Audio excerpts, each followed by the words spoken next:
नमस्कार, आप देख रहे हैं स्पेशल रिपोर्ट। आपके साथ मैं हूं चित्रा सिंह। आजादी के करीब 7 दशक के बाद हमारी आपराधिक न्याय प्रणाली पूरी तरह से स्वदेशी हो रही है, जो कि भारतीय लोकाचार पर काम करेगी। जी हां, अंग्रेजों के कानूनों को निरस्त कर अब भारतीय संसद में बने कानूनों को अमल में लाया जा रहा है, जिसके मुताबिक अब दंड की जगह न्याय होगा। देरी के बजाय स्पीडी ट्रायल होगा और फौरन इंसाफ मिलेगा।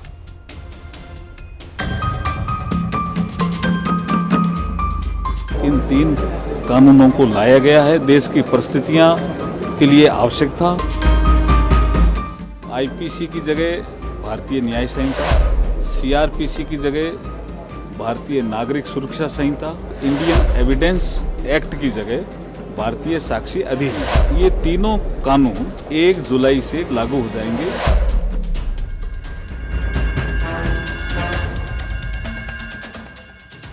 1 जुलाई से काफी कुछ बदल गया है, खासकर क्रिमिनल जस्टिस सिस्टम में। 1 जुलाई से 1860 में बनी आईपीसी की जगह भारतीय न्याय संहिता, 1898 में बनी सीआरपीसी की जगह भारतीय नागरिक सुरक्षा संहिता और 1872 के इंडियन एविडेंस एक्ट की जगह भारतीय साक्ष्य अधिनियम ले रहा है। इन तीनों नए कानूनों के लागू होने से कई सारे नियम कायदे बदल रहे हैं।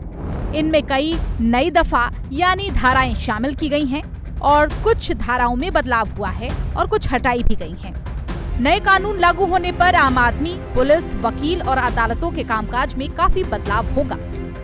आइए जानते हैं कि पहली बार क्या है। आतंकवाद को लेकर इन कानूनों में नई व्याख्या की गई है। राजद्रोह को देशद्रोह में बदला गया है। किसी भी पुलिस स्टेशन में जाकर 0 एफआईआर आप करवा सकते हैं।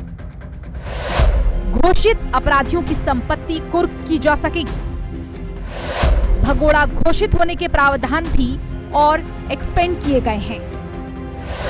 फांसी की सजा में कम से कम उम्र कैद तय की गई है। मॉब लिंचिंग के लिए मृत्यु दंड का प्रावधान है। हिट एंड रन केस में 10 साल की सजा का प्रावधान है। अब इत्मीनान से आपको बताते हैं कि नए कानूनों से और क्या क्या बदलाव आए हैं। राजद्रोह की जगह देशद्रोह बना अपराध। मॉब लिंचिंग के केस में उम्र कैद या फांसी की सजा। अब पीड़ित कहीं भी दर्ज करा सकेंगे एफआईआर। 3 दिनों के अंदर दर्ज करानी होगी एफआईआर। जांच 180 दिनों से ज्यादा लंबित नहीं होगी। 180 दिनों में आरोप पत्र दाखिल कराना होगा। ट्रायल पूरा होने के बाद कोर्ट को 30 दिन के अंदर फैसला देना होगा। FIR, case diary, chargesheet, judgment होंगे डिजिटल। तलाशी जब्ती में ऑडियो वीडियो रिकॉर्डिंग अनिवार्य की गई है। भगोड़े अपराधियों की संपत्ति कुर्क की जाएगी। इलेक्ट्रॉनिक डिजिटल रिकॉर्ड भी अब साक्ष्य माने जाएंगे। आजादी के इतने सालों के बाद ये कानून में बदलाव हुआ है, जो एक बहुत बड़ा परिचायक है हमारे संविधान के स्पिरिट का। मैं आप सभी के सामने बड़े विश्वास के साथ कहता हूं कि ये तीनों कानूनों के पूर्ण स्पिरिट के साथ देश भर में लागू होने के बाद ये कानून सबसे आधुनिक न्याय प्रणाली का सर्जन करेंगे। टेक्नोलॉजी को हमने न केवल अपनाया है, आने वाले 50 सालों तक टेक्नोलॉजी में जो भी अनुसंधान होने की संभावनाएं हैं, इस सबको कानून के अंदर हमने व्याख्या के तौर पर समाहित किया है, जैसे आने वाले समय में भी जो अनुसंधान होंगे वो व्याख्यायित किए गए। ये विश्व की सबसे आधुनिक न्याय प्रणाली बनेगी, इसका मुझे विश्वास है। ये कानून जब आज से हर थाने में अपना काम करना चालू करेंगे, तब अंग्रेजों के बनाए हुए कानून निरस्त होकर भारत की संसद ने बनाए हुए कानून आएंगे। अब इंडियन पिनल कोड, जिसको आईपीसी कहते थे, 1860 से जो कानून था, इसकी जगह बीएनएस भारतीय न्याय संहिता आएगी। क्रिमिनल प्रोसीजर कोड, जिसको सीआरपीसी कहते थे, जो 1898 से अमल में था, इसकी जगह भारतीय नागरिक सुरक्षा संहिता BNSS आएंगे और इंडियन एविडेंस एक्ट 1872 से जो इस देश की क्रिमिनल जस्टिस सिस्टम को गवर्न करता था, इसकी जगह भारतीय साक्ष्य अधिनियम BSA लागू होगा। तो BNS, BNSS और BSA के लागू होने से पूरी न्याय प्रणाली का आपराधिक कानूनों की पूर्णतया इसके अंदर हम कह सकते अब भारतीय आत्मा है। यानी भारतीय न्याय व्यवस्था का भारतीयकरण हुआ। नए कानूनों में जो अहम बदलाव हुए हैं, शब्दावली के हिसाब से जैसे पहले कोड ऑफ प्रोसीजर्स या PC जिसे हम सुनते थे, वो अब खत्म हो गया है। और इसी तरह से जो पहले इंडियन पीनल कोड कानून था, IPC था, अंग्रेजों के जमाने का, वो अब भारतीय न्याय संहिता में बदल गया है। BNS के रूप में इसने जगह ले ली है। ठीक ऐसे ही अंग्रेजों के जमाने में पहले इंडियन एविडेंस एक्ट 1872 था। इंडियन एविडेंस एक्ट को 15 मार्च 1872 को पहली बार प्रकाशित किया गया था और फिर 1 सितंबर 1872 को लागू किया गया। इसे ब्रिटिश संसद ने पारित किया था, लेकिन अब ये बदल गया है और इसकी जगह अब BNSS यानी भारतीय साक्ष्य अधिनियम ने ले ली है। अब आप ये भी समझिए कि इस कानून में बदलाव क्या खास है। तो आपको बता दें कि इसमें ये 2 नई धाराएं और 6 उपधाराओं को जोड़ा गया है। इसमें गवाहों की सुरक्षा के लिए भी प्रावधान है और इलेक्ट्रॉनिक सबूत को कोर्ट में मान्यता दी गई है। तो ये गुंजाइशें हैं जो इसमें चेंज किए गए हैं। कानूनों को अब क्यों बदला गया और कानूनों में क्या खास है, केंद्रीय कानून मंत्री अर्जुन राम मेघवाल ने विस्तार से अपनी बात रखी। क्रिमिनल जस्टिस सिस्टम में परिवर्तन होना चाहिए। जो 3 हमारे मेजर जो कानून, जिसको इंडियन पेनल कोड, CRPC और एविडेंस एक्ट, इसमें बदलाव होना चाहिए। ये अभी से नहीं चल रहा है। लॉ कमीशन ऑफ इंडिया की इसकी रिपोर्टें हैं, परसों से चल रहा है। उसके बाद हमारे होम अफेयर्स में एक पार्लियामेंट की स्टैंडिंग कमेटी है, उसने रिकमेंडेशन किया कि इसमें अमेंडमेंट की जरूरत है। तीनों में, पीनल कोड में भी, क्रिमिनल प्रोसीजर कोड में भी और एविडेंस एक्ट में। उसके बाद ये जब विषय सारा आया तो उसके बाद 2019 में इसका कंसल्टेशन प्रोसेस शुरू हुआ। 2019 में कह रहा हूँ मैं। तो इसमें सभी हमारे जो हाई कोर्ट के जजेज हैं उनको पत्र लिखे गए, honourable chief justice of India को पत्र लिखे गए गृह मंत्रालय के द्वारा, और उसके बाद जितने भी हमारे राज्य सरकारें हैं उनको लिखा गया। हमारे जितने मेंबर्स ऑफ पार्लियामेंट हैं, लोकसभा राज्यसभा, उनको सबको पत्र लिखे गए। सभी से जवाब भी आए हैं। 50 मीटिंगें कम नहीं होती हैं। सारे संबंधित स्टेक होल्डर उसमें रहते थे। उसके बाद 100 से ज़्यादा इनफॉर्मल मीटिंग हुई। सब पिछले ही सरकार के हाँ, 2019 से चल रहा है साहब ये। सर इम्प्लीमेंट 1 मिनट, 2019 से चल रहा है। और उसके बाद जब हमारे गृह मंत्री जी ने, अमित शाह जी ने इसका इंट्रोडक्शन लोकसभा में किया तो वहां से डिमांड आई कि साहब इसको कमेटी में भेजो। तो हमने इसको पार्लियामेंट की स्टैंडिंग कमेटी में भेजा, जॉइंट कमेटी थी। उसमें भी बहुत वाइड कंसल्टेशन हुआ, उनकी रिपोर्टें भी आई, उनके भी सुझाव थे। तो कंसल्टेशन तो बहुत हुआ ना, कौन कहता कंसल्टेशन नहीं हुआ। ट्रेनिंग का विषय वो भी टैकल हमने कर लिया, FSL की स्थापना करने वाला विषय भी टैकल कर लिया। BPNRD अपना काम कर रही है ना, आप उनको कभी पूछो सब पता चलेगा कितने पर्सनल पुलिस पर्सनल को ट्रेनिंग दी है। हमारा जो एकेडमी है भोपाल में, जुडिशियल एकेडमी, उनमें ट्रेनिंग चली है, कितनी ट्रेनिंग हुई है। उसके बाद हर स्टेट में जुडिशियल एकेडमी है, उनमें ट्रेनिंग चल रही है। सारे स्टेक होल्डर को ट्रेनिंग मिली है इसमें। तो नए कानूनों के खाके की तैयारी पुख्ता थी, जिसके मुताबिक कोर्ट को पहली सुनवाई की तारीख से 60 दिन के अंदर आरोप तय करना होगा। कोर्ट की तरफ से आखिरी सुनवाई के बाद अधिकतम 45 दिन में फैसला सुनाना जरूरी किया गया है। यानी कुल मिलाकर जांच और फैसलों में तेजी के लिए अब ईमेल, मोबाइल मैसेजेस भी साक्ष्य के तौर पर स्वीकार किए जाएंगे। इससे कोर्ट में तारीख पे तारीख वाली स्थिति अब नहीं बनेगी और केस जल्दी से निपटेंगे। ब्यूरो रिपोर्ट, हिंदी खबर। इन नए कानूनों में क्या खास है ये आपने जान लिया होगा और इनके लागू हो जाने के बाद भारत में क्या बदलाव होंगे। तो भारत की सरकार जहां शीघ्र आधुनिक न्याय प्रणाली के सृजन का कर रही है, तो देश में आपराधिक न्याय प्रणाली को बदलने का दावा कर रही है। केंद्रीय गृह मंत्रालय अधिसूचना भी जारी कर चुका है। तो वहीं इन कानूनों की इम्प्लीमेंटेशन पर विपक्ष आरोपों की बौछार कर रहा है।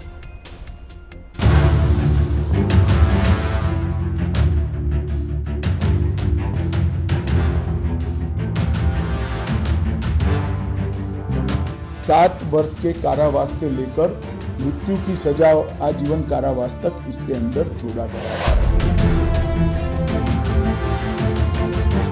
न्याय व्यवस्था का भारतीयकरण हो गया और अंग्रेजों के कानूनों का दी एंड। आईपीसी अब भारत न्याय संहिता में बदल गया, यानी अब सबके सामने है नए भारत का नया कानून। 3 नए आपराधिक कानूनों के जरिए अब दंड नहीं, न्याय की बात कही जा रही है।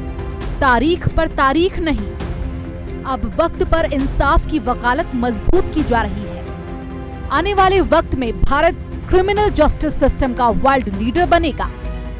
आपको स्पिरिट समझनी पड़ेगी और नागरिकों की सुरक्षा के लिए, नागरिकों को न्याय देने के लिए ही ये तीनों कानून लाए गए। एक हमारी इंटरनेशनल कॉन्फ्रेंस हुई थी 2023 में, तो उसमें बहुत से देशों के लोग आए थे। तो उन्होंने कहा कि इंडिया में जो ये क्रिमिनल जस्टिस सिस्टम चेंज करने के लिए जो बात चल रही है, उसमें इंडिया को लीड लेना चाहिए। हमने इसमें भी उस समय भी उसे एक सेशन रखा था। तो उन देशों के जो लॉ मिनिस्टर थे, जो उन देशों के जो सुप्रीम कोर्ट के जजेस थे, उन्होंने कहा कि अगर ये चेंजेस आ गए तो आने वाले समय में भारत क्रिमिनल जस्टिस सिस्टम का वर्ल्ड लीडर बनेगा। लॉ कमीशन ऑफ इंडिया 1960 के दशक से कह रहा है कि ये अंग्रेजों के जमाने में बनाए हुए कानून है, इनमें परिवर्तन होना चाहिए। क्योंकि उन्होंने कहा ये क्या है, मैजेस्टी शब्द अब इंडियन एविडेंस एक्ट में जरूरत है क्या? जूरी शब्द की अभी आवश्यकता है क्या? बैरिस्टर शब्द की अब आवश्यकता है क्या? क्राउन शब्द की अब आवश्यकता है क्या? लेकिन किसी ने ध्यान नहीं दिया। ये नरेंद्र मोदी जी ने ध्यान दिया और भारत की वर्तमान परिस्थितियों के अनुकूल टेक्नोलॉजी का इनपुट इतना दिया है कि आपको बहुत सुविधा होगी, हर नागरिक को सुविधा होगी, पुलिस को भी सुविधा होगी और जो पीठासीन अधिकारी है हमारे जजेज, उनको भी सुविधा होगी। वहीं गृह मंत्री अमित शाह ने 3 नए कानूनों के अमल में लाने का ऐलान किया। कहा, आजादी के 77 सालों बाद हमारी आपराधिक न्याय प्रणाली पूर्णतः स्वदेशी और अपनी संस्कृति के अनुरूप हुई, जिसमें नए कानून के तहत आतंकवाद को भी उन्होंने विस्तार से परिभाषित किया। टेरर के खिलाफ जीरो टॉलरेंस का। कई सारे टेरर के इंसिडेंट ऐसे होते हैं जिसका षड्यंत्र देश के बाहर होता है। अगर इसके अनुकूल व्याख्याएं नहीं होती है तो कई जगह पे अपराधियों को इसका फायदा मिलता है, वो छूट जाते हैं और पुलिस हाथ पे हाथ धरती रहती। मैं गुजरात में गृह मंत्री था, हमारे यहाँ बम धमाके हुए थे, 58 लोग मारे गए थे। वो बम धमाके में सारा षड्यंत्र बाहर हो गया। सारे के सारे लोग सूरत में सिमी के एक्टिविस्ट थे, इन पर केस दर्ज किया गया और वो छूट गए थे, क्योंकि टेरर की कोई स्पेसिफिक व्याख्या नहीं। केंद्र सरकार की माने तो भारत के इतिहास में किसी और कानून को पारित करने से पहले इतना विचार विमर्श किसी और बिल के लिए नहीं हुआ। बिल को पारित करने के लिए लोकसभा में 9 घंटे 29 मिनट की चर्चा की गई और राज्यसभा में 6 घंटे 17 मिनट की चर्चा हुई। वहीं 2020 में सरकार ने खुद सभी मुख्यमंत्रियों, सांसदों, सुप्रीम कोर्ट के न्यायाधीशों, हाई कोर्ट के मुख्य न्यायाधीश और सभी जिलों के जिलाधिकारियों और आईपीएस अधिकारियों को पत्र लिखकर इसका सुझाव दिया था। सरकार की माने तो जो मूल बिल आए उसे स्थायी कमेटी के पास भेजा गया और इसकी अनुशंसा आने के बाद मूल बिल में 93 बदलाव किए गए थे। लेकिन अब इन्हीं कानूनों को लेकर विपक्ष और सत्ता पक्ष आमने सामने हैं। विपक्ष की तरफ से कहा जा रहा है कि साहब 2023 में जब 140 से ज्यादा सांसद एक साथ लोकसभा से निलंबित थे, तब जल्दबाजी में बिना चर्चा के इन कानूनों को पास करा लिया गया। लव जिहाद का कानून बना दिया। तीसरा ये है कि 90 दिन की पुलिस कस्टडी मिल सकती है और उस वक्त तक बेल नहीं मिलेगा। पांचवी अहम बात यह है कि ये सरकार किसी को भी टेररिस्ट घोषित कर सकती है। माने यूएपीए से खतरनाक ये कानून आज बन चुका है। यूएपीए में अगर किसी का पुलिस कस्टडी बढ़ाना है तो डीएसपी रैंक का एक ऑफिसर कोर्ट में पिटीशन देता है कि हम क्यों उनका कस्टडी लेना चाह रहे हैं। यहां पर उसकी जरूरत भी नहीं है। तो इसमें बहुत सी ऐसी चीजें हैं जिससे सबसे ज्यादा इसका गलत इस्तेमाल होगा आदिवासियों पर, दलितों पर, मुसलमानों पर और जो लोग रूलिंग पार्टी से डिसेंट करते हैं। और उसमें एक प्रोविजन ये भी है कि किसी को भी पुलिस जो है 48 घंटे के लिए, 24 घंटे के लिए उठाकर लेकर जाएगी। सिर्फ कानून बना देने भर से काम नहीं चलता है। कानून तो बहुत चीज़ के बने हुए हैं। सरकार की नीयत मंशा ठीक नहीं है और जिस उद्देश्य के लिए कानून बनाया जा रहा है वो सबको पता है। इसलिए ये सरकार इस कानून को बनाने के पीछे उनकी मंशा में खोट है, नियत में खोट है। जिनको न्याय मिलेगा वो बताएंगे कि न्याय मिला या नहीं। मगर मुझे लगता है कि ये जो 3 कानून जबरदस्ती लागू किया गया है, इसका सोच विचार, इसका बहस जो होनी चाहिए थी, हुआ नहीं। अफसोस इस बात की है। आप मेहरबानी करके आप लाके हम पे थोप देते हैं और कहते कि नहीं आपकी फायदा होगी। ये सोचने की बात है। मेरा मानना ये है कि कानूनों में कोई कमी नहीं थी। कमी है इम्प्लीमेंटेशन में, कमी है इन्वेस्टिगेटिंग एजेंसी में, कमी है कि उन कानूनों के ऊपर पुलिस जो है कार्रवाई नहीं करती है। अगर उन पे ही कार्रवाई होनी शुरू हो जाए तो उनमें कोई कमी नहीं है। मगर अब नए कानून बनाए हैं तो चलिए ठीक है, उसको भी देखते हैं। मगर उसकी वजह से मुझे लगता है कई सालों तक बहुत ज़्यादा कन्फ्यूजन रहेगी और एक सामान्य नागरिक जिसने बड़ी मुश्किल से थोड़े बहुत कानूनों को समझा था, उनके लिए पुलिस से अपना मुकदमा दर्ज कराना, किन धाराओं में वो मुकदमा दर्ज कराना है, वो कराने में और ज़्यादा परेशानी आएगी और मुझे लगता है कि पुलिस की मनमानी इसकी वजह से बढ़ेगी। जाहिर है कि विपक्ष को ये कानून नहीं सुहा रहे।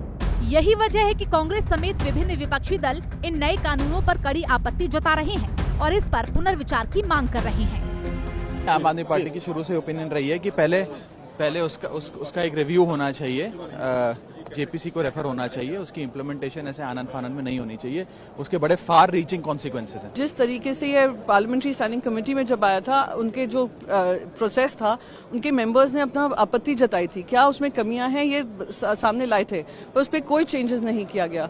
आपने तब ये बिल पास किया है शर्मनाक रिकॉर्ड तोड़कर, जहां 145 ऑपोजिशन एमपीज को आपने सस्पेंड कर दिया गया था।